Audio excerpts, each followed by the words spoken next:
تشاهدون في هذا الفيديو تتمة نص Le réveil de Boomerang صفحة 65. De terrain sur moi. Je l'entendais tourbillonner dans mon dos. Il filait comme une flèche télécommandée par une force inconnue. J'étais sa cible. Sous les arbres, descends sous les arbres, a crié Lionel en courant derrière. J'avais eu la même idée et j'ai obliqué vers les rives de la Saponne. J'ai senti le boomerang obliquer aussi. La rivière était bordée de saules et de grands châtaigniers. J'espérais que le chasseur de kangourous se prendrait dans les branches et stopperait ainsi sa course vertigineuse. Peine perdue. Il volait à moins d'1 mètre du sol et les branches sans feuilles étaient bien trop hautes pour l'arrêter. J'ai continué à courir le long de la berge comme j'ai pu. J'étais épuisée. Je ne savais plus où aller, où me cacher. J'ai slalomé entre les arbres et les rochers, mais le boomerang paraissait tout prévoir.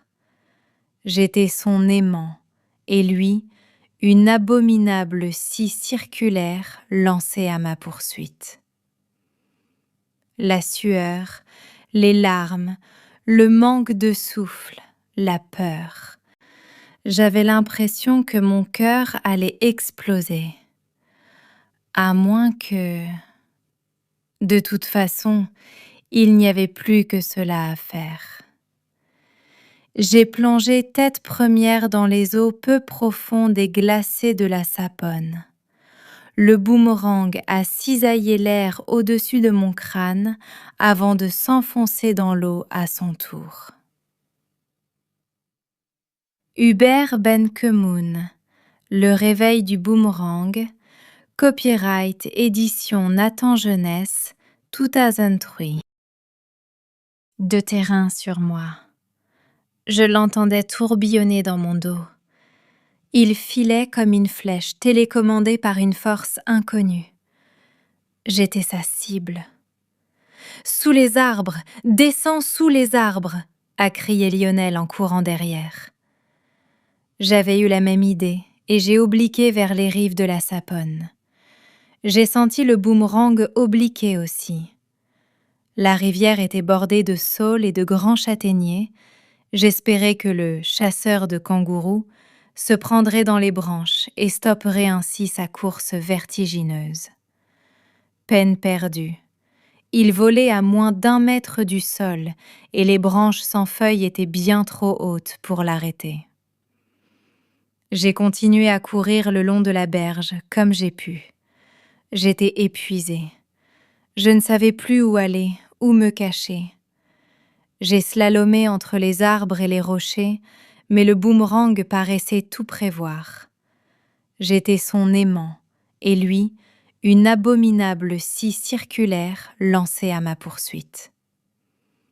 La sueur, les larmes, le manque de souffle, la peur. J'avais l'impression que mon cœur allait exploser. À moins que... De toute façon, il n'y avait plus que cela à faire. J'ai plongé tête première dans les eaux peu profondes et glacées de la Saponne. Le boomerang a cisaillé l'air au-dessus de mon crâne avant de s'enfoncer dans l'eau à son tour. Hubert Ben-Kemoun, Le réveil du boomerang, copyright édition Nathan Jeunesse, 2003. De terrain sur moi. Je l'entendais tourbillonner dans mon dos. Il filait comme une flèche télécommandée par une force inconnue. J'étais sa cible. Sous les arbres, descends sous les arbres, a crié Lionel en courant derrière. J'avais eu la même idée et j'ai obliqué vers les rives de la Saponne. J'ai senti le boomerang obliquer aussi.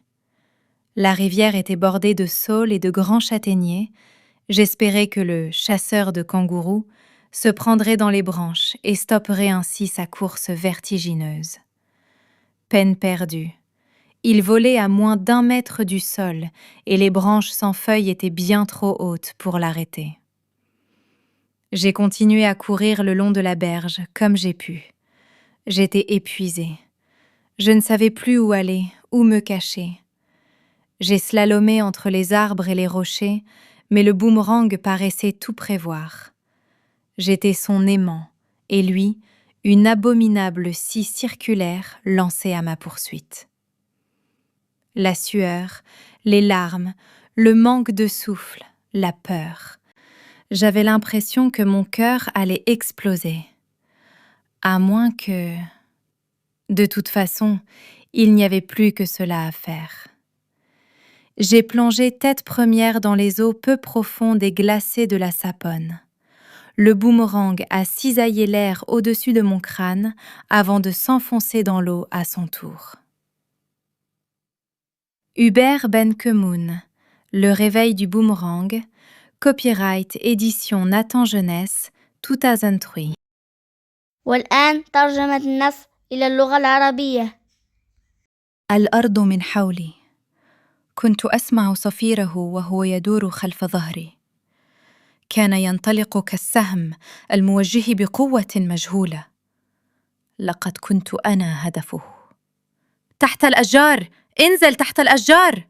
صرخ ليونيل وهو يركض ورائي.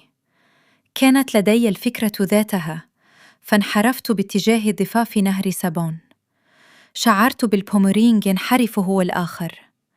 كان النهر محاطاً بأشجار الصفصاف والكستناء الكبيرة، وكنت آمل أن يعلق هذا صياد الكنغر بين الأغصان وتتوقف بذلك سرعته المذهلة، لكن دون جدوى، فقد كان يحلق على ارتفاع أقل من متر عن الأرض، وكانت الأغصان العارية من الأوراق عالية جداً بحيث لا يمكنها إيقافه.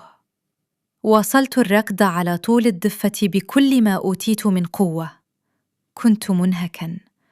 لم أعد أعرف إلى أين أذهب أو أين أختبئ. تمايلت في ركضي بين الأشجار والصخور، لكن البومرينج كان يبدو وكأنه يتوقع كل حركاتي. كنت أنا مغناطيساً له، وكان هو عبارة عن منشار دائري مرعب انطلق في مطاردتي.